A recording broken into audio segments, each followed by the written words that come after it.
Red VTV's instant fan reaction, supported by A-Star Recruitment for the 2019 season, following Saints round 4 26-4 victory over the Salford Red Devils, and tickets were a valuable from the North Tickets Office. Highly amusing. They had one job. I'm going to blame the Salford Tickets Office on that, not ours. What do you reckon? Don't underestimate how good a performance that was. There's bits that we can improve on, but I thought that was a thoroughly professional performance with some outstanding individual performances within it.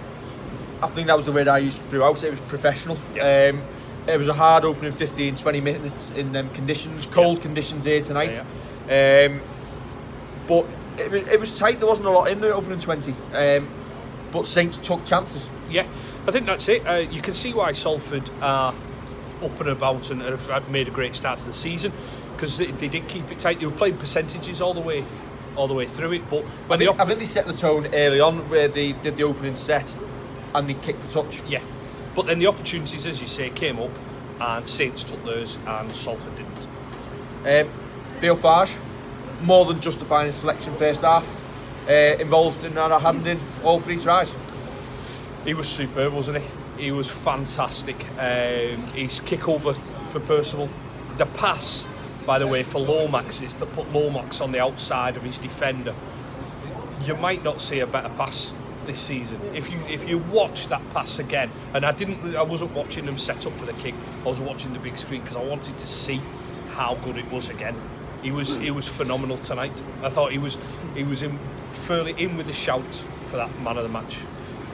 You get the impression when Saints get a little bit of a roll on and the ball is going down that left-hand side, with the speed, we've got teams just back off, and it just gives players that moment of space for Lomax to go in and score as he did. Yeah, absolutely. I mean, it's almost like the Ben Barber effect, where once you've got the roll on and you've got players running at you, people will be in two minds and they will take that little step back.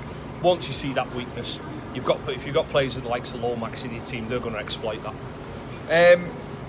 We had one try disallowed first half. It wasn't a try, but the ball to the Saints. Some odd decisions from Ben Fairley. Yeah, hard to explain. There was the second half one when Don Payru scored. Any idea why it was disallowed?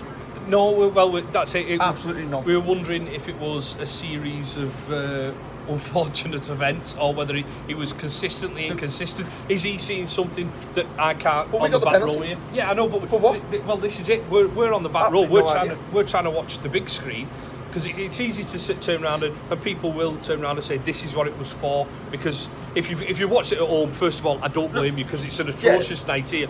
But if we're trying to watch it, for 1,500 Saints fans to turn out again, exactly, at £25 a pop when 20 should be played. If you pay 27 on the day. If you pay on the day. Do you know what? Premier League football has cheaper ticket prices than that. But yeah, just for a Thursday night. Just going back to the Thaler thing. 20's plenty.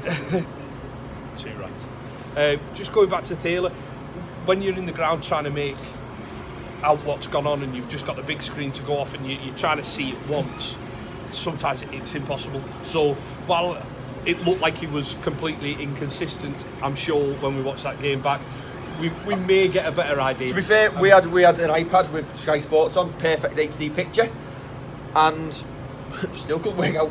We were still debating why it was disallowed after Grace had gone in the corner, and again, speed kills, doesn't it? It's all right for you and your prawn sandwiches up there. Oh, hang on. It was Mr. Price who brought his iPad with him and watching on his own Sky Go. Yeah. Big minutes, massive minutes. Luke Thompson, first half, 35 minutes. In the first half, Saints only had to use 2 interchanges. Alex Walmsley coming off after 25, Thompson after 35. And that was when they came back on. The rotation that gives you in that second half, when you've got 3 fresh bodies who you can bring off the bench, Joseph Paolo, Matty Lees and Kyle Amor, it gives you options in the game, doesn't it? It does. It's absolutely massive, that. And again, it's something that you can't take for granted. I'm going to call him a freak in Luke Thompson. He can be anything he wants to be. He looks like he could do 80. Oh yeah, absolutely. He won't appreciate me saying it, but well, that's it. Well, we always had James Graham, who wanted to do 80 minutes. He wanted to be an 80-minute prop. Luke Thompson probably isn't too far off doing that. It's like when you're like winning by 16 with 5-10 minutes to go, and you think, I'll just put Luke back on for a little bit of a laugh against a tiring defence. Go on, see if you can get yourself a try. Yeah. But yeah, again, our front row absolutely tremendous. James Roby. Can I have a thesaurus to go through? More words to describe. I was going to say, Tommy Makinson makes an 80-metre break, gets hauled down, we do a quick play the ball, and James Roby stood on the wing next to him. I've tweeted that. I said, what's he doing now? How's he caught up with him? You're meant to be an old man, you've got the same amount of hair as Kev. Hey, I'm going for the James Roby. Look, you leave that out. It's my favourite play. No, that's it. You look and I was expecting to see, I don't know, somebody else there, and that just shows how. Again, we'll go back to the word professional, but how good of a player he is. And don't take James Roby for granted. Listen, if he carries on like this and he doesn't get any injuries, he's a shoo-in for Man of Steel. He possibly should have won more, but people just take him that his normal average performance. People want to see more.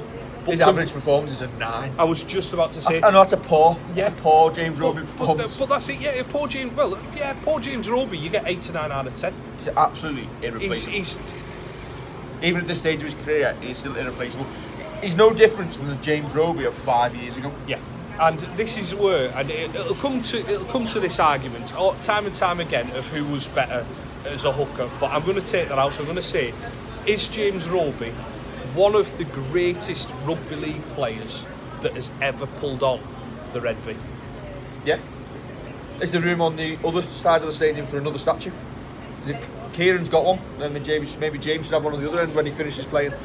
But do you know what? I think a lot of it's testament when we go back to James being there at that point and the peak condition he's in. Yeah. There's a lot to be said for the training and fitness staff at the club and the performance staff, because do you know what? In years gone by, they've took a ripping. Yeah. When we've not looked fit enough, but all of a sudden when we're creaming teams across the board with how fit we are. Not one mention of them. So I'm going to give a big rap to them, because we in the last 20 minutes of games so far this season, we just look much fitter. We look than strong, don't we? And I think that's it. Strength and conditioning. And when you've got Kyle Amor and Matty Lees who've only done 20 minutes, between the 15 of them, they've all done massive minutes. Yeah, yeah. And teams look knackered against us. Well, that's it. And whether we use the interchange to our advantage and we know what our players can do, you're right, because when you've got the likes of, I know Tommy Makinson's a winger, but still having the fitness to go 80 metres, still having James Roby with him, still having support players either side of him. Being fit as well isn't just about your legs working, it's about your mind working. Once the oxygen starts going, and listen, I'm built for comfort, not speed here, but once the oxygen starts going, you start making daft decisions.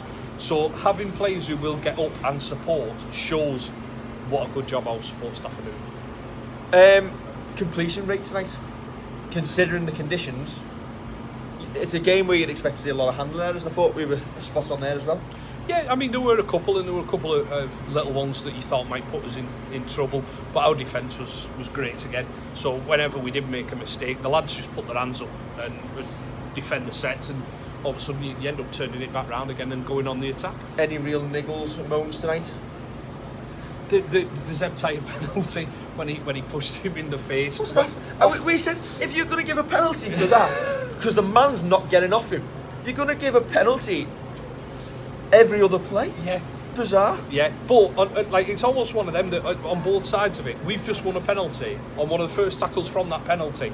It was just one of them frustrating ones as a fan. Both ways, both Zeb putting himself in that position and it being given that the man hasn't cleared the ruck.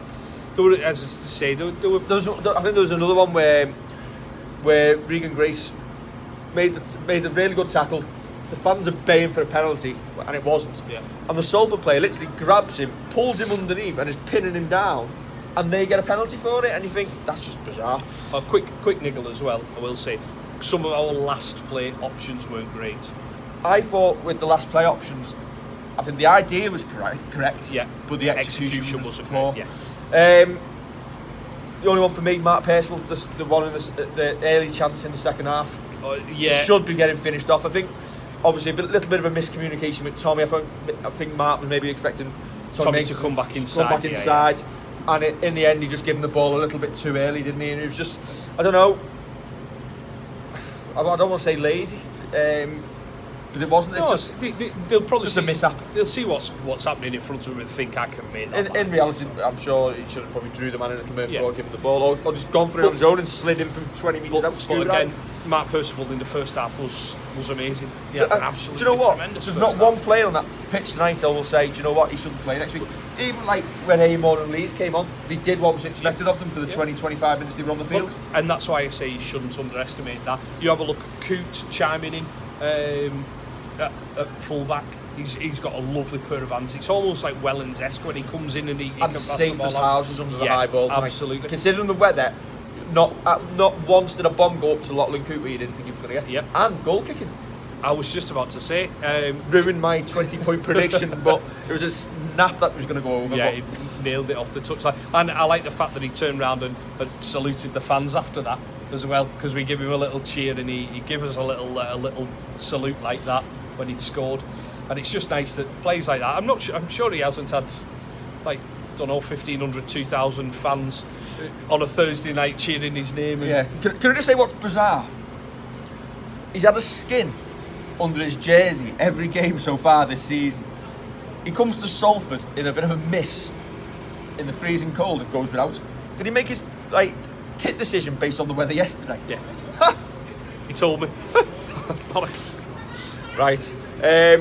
London next week. We'll discuss it more on the preview show next week. Many changes expected. I don't think he will, but I think maybe we should just give players a rest. You know what? I'll keep saying Bentley. I think could come in. It's the type of game that you could throw Bentley and an Ashworth in and not lose anything. Yeah. Don't forget, if you want to come next week to the London game, there will be tickets available. Yeah, you're gonna milk that, aren't you? Just have. Don't forget to like, share, and subscribe. And we will catch you for the instant fan reaction next week, as well as a Red Devils preview show. I've messed that one up as well. Right See you later. to the end as well.